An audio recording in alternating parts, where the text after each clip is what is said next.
Today, Oklahoma lawmakers passed a bill making it a felony for doctors to perform abortions except when it comes to saving a mother's life. No exceptions for rape or incest.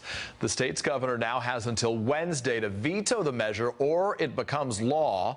The bill is aimed at ultimately overturning the U.S. Supreme Court's decision that legalized abortion nationwide. And joining us now is MSNBC national reporter Irin Carmon. I always pronounce your name wrong, but Irin, nice to see you right now. Okay, yeah. So is this something that the state can enforce? In a word, no. At least according to 43 years of Supreme Court precedent. What this bill does is lay a marker. It declares the intention of an overwhelming number of legislators in Oklahoma that their fervent desire is to ban abortion entirely. That said, since Roe v. Wade, the Supreme Court has repeatedly held that you cannot ban abortion before fetal viability. That is, when the fetus can survive outside as a baby.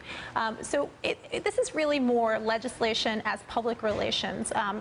Mary Fallin has signed numerous restrictions on abortion that probably are enforceable and have been enforced. Across the country, there have been more than 21 abortion restrictions this year so far that are being enforced, such as 72-hour waiting periods, ultrasound requirements. This law, certainly very dramatic, promising 3 years in prison, a felony for doctors, in the immediate term is unlikely to be enforced. That said, if the composition of the Supreme Court changes by as many as 2 votes, that is not going to be so certain. Then it's possible that the kinds of laws that we're seeing these states pass that are outright bans on abortion, with very few exceptions, it's possible to see that those will be enforced indeed.